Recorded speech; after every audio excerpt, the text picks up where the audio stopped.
షాంపేట జాగిర్లో 103 survey నెంబర్లో 2 ప్లాట్లు కొన్నాను. 103 సర్వే నెంబర్లో మొత్తం ఉన్నదే 20 గుంటలు.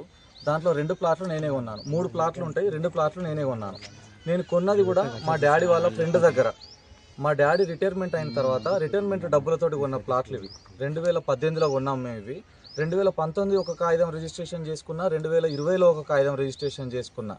కాలనీలో ఉన్న వాళ్ళని అందరినీ చుట్టుపక్కల వాళ్ళని పిలిచి పక్కన ఏ సర్వే నెంబర్ వస్తుంది, వాళ్ళ పేర్లు ఏంటి అని అంత క్లియర్గా రిజిస్ట్రేషన్ చేయించుకున్నా. నేను 2019లో ఒకటి, 2020లో ఒకటి రిజిస్ట్రేషన్ చేయించుకున్న తర్వాత 2022లో 108/C అనే సర్వే నెంబర్లో ఒక అతను మడూరి రంజిత్, మడూరి రాజేష్ అనే వాళ్ళు బ్యాంకు ద్వారా కొన్నామని చెప్పి వచ్చి నా గోడలు గులగొట్టిండ్రు. 2022 జూలై 1వ తారీఖు నాడు వాళ్ళ మీద ఎఫ్ఐఆర్ అయింది, ఛార్జ్ షీట్ కూడా అయింది. ఆ తర్వాత ఏడీ సర్వే జరిగింది. ఏడీ సర్వేలో నాకు ప్రూవ్ అయింది, నాది 103 సర్వే నెంబర్ అని. అది ప్రూవ్ అయిన తర్వాత నేను సైట్ మీదకి పోతే నన్ను పోలీసు వాళ్ళ ముందు కొట్టారు. అది కూడా వీడియో ప్రూఫ్ ఉన్నది. అది కూడా మళ్ళీ ఛార్జ్ షీట్ అయింది. రెండోసారి కూడా ఛార్జ్ షీట్ అయింది. 2 సార్లు ఏడీ సర్వే కూడా జరిగింది. సెకండ్ టైం ఏడీ సర్వే జరిగినప్పుడు విత్ గూగుల్ కోఆర్డినేట్స్ ప్రూవ్ చేసిండ్రు. ఆ గూగుల్ కోఆర్డినేట్స్ తోటి ప్రూవ్ చేసినప్పుడు కాలనీ ప్రెసిడెంట్ కూడా వచ్చి సంతకం పెట్టిండు. నేను కాలనీలో అందరికీ తెలుసు, ఇక్కడ అందరికీ తెలుసు, అన్ని రకాలుగా ఉన్నది.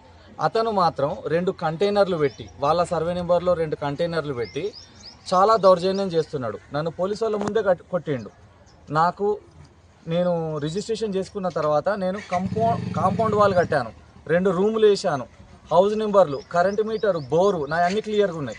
ఆ తర్వాత ఆయన డబ్బులు బాగా ఉండి అధికార బలం యూజ్ చేసుకుంటా పొలిటీషియన్లను అడ్డం పెట్టుకొని నన్ను ఇబ్బంది పెడుతున్నాడు.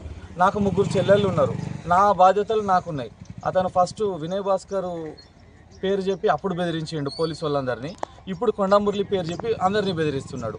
Collector office, MRO office, RDO office, AD survey department, అన్ని డిపార్ట్మెంట్లలో నాదే కరెక్ట్ అని అందరికీ తెలుసు. ఆల్రెడీ నా ఫైల్ అందరి చుట్టూ ఉన్నది. 3 సంవత్సరాల నుంచి అందరి దిక్కు తిరుగుతున్నా.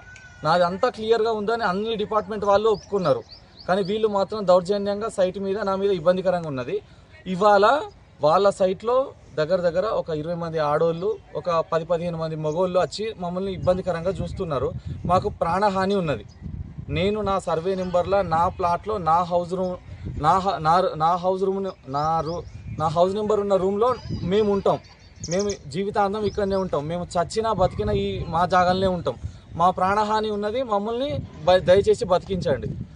సిపి గారు, కలెక్టర్ మేడం అన్యాయంగా పోయి రాజకీయ నాయకులకు సపోర్ట్ చేయకండి. కొండమురళి అంటే మేము కూడా గౌరవిస్తాం. మాది పరకాల షాంపేట ప్రాపరు. మేము ఫస్ట్ నుంచి కొండ సురేఖ మేడంకు మేము అందరికీ తెలిసిన వాళ్ళమే. ఆ షాంపేటలో ఉన్నా కూడా కొండమురళి పేరు చెప్పుకొని ఇప్పుడు మడూరి రంజిత్, మడూరి రాజేష్ వచ్చి పోలీసు వాళ్ళని ఇబ్బంది పెడుతున్నాడు. దయచేసి మాకు రక్షణ ఇవ్వండి. మా ప్లాట్లో మమ్మల్ని ఉండనివ్వండి. మేము గోడ కట్టుకునేలాగా చేసుకునివ్వండి. మా ప్లాట్కు మేము గోడ కట్టుకోవడానికి మాకు ఎందుకు ఇబ్బందులు? మాకు 2 సార్లు ఏడీ సర్వే జరిగినా కూడా, విత్ గూగుల్ కోఆర్డినేట్స్ సర్వే జరిగినా కూడా మాకు ఎందుకు ఇంత ఇబ్బందులు? సీఎం రేవంత్ రెడ్డి గారు ఎఫ్టీఎల్ అని చెప్పి గూగుల్ కోఆర్డినేట్స్ తోటి ఎఫ్టీఎల్ చేస్తున్నారు. అంటే గూగుల్ కోఆర్డినేట్స్ అంటే ఒకసారి సర్వే అయిందంటే అది లైఫ్ లాంగ్ పర్మనెంట్ అన్నట్టు. సుప్రీంకోర్టుల ఏడీ సర్వే జరిగినా కూడా, కోర్టు కమిషన్ సర్వే జరిగినా కూడా అదే ఫైనల్. అట్లా 103 సర్వే నెంబర్కు ఏడీ సర్వే జరిగింది, ప్రూవ్ అయిపోయింది. దాన్ని మొన్న డీసీపీ మేడం సపరేట్గా మహేందర్ రెడ్డి ఎస్ఐ గారిని పిలిపించి సర్వే చేయమంటే ఆ సార్ వచ్చి ఎస్ఐ గారు గూగుల్ ఎర్త్లో కోఆర్డినేట్స్ చూసి 100% నాదే కరెక్ట్ అని వాళ్ళు కూడా అనుకున్నారు. కానీ ఈరోజు మాకు భయం ఉన్నదని చెప్పినా కూడా ఎవరు వస్తలేరు. 15 అటు సైడ్ చూడండి, 15-20 మంది ఆడవాళ్ళు, 10-20 మంది మగోళ్ళు ఇబ్బందికరంగా వచ్చి మా సైట్లో ఉన్నారు. మాకు ప్రాణహాని ఉన్నది. దయచేసి సిపి గారు, కలెక్టర్ మేడం మాకు ఇమ్మీడియట్గా మా జాగాకు మేము గోడ కట్టుకునేలాగా చూడండి. ఆయన సర్వే నెంబర్ మీద కోర్టు కేసు వేసుకున్నాడు. అది మాకు సంబంధం లేని విషయం. ఆయనకు స్టేటస్ కో ఉన్నా మాకు సంబంధం లేని విషయం. దయచేసి మా ప్రాణహాని ఉన్నది, మమ్మల్ని రక్షించండి. నా తల్లిని, నా చెల్లెలని మాకు రక్షణ కల్పించండి. మా చెల్లెలు పెళ్లికి ఉన్నారు, మమ్మల్ని రక్షించండి దయచేసి.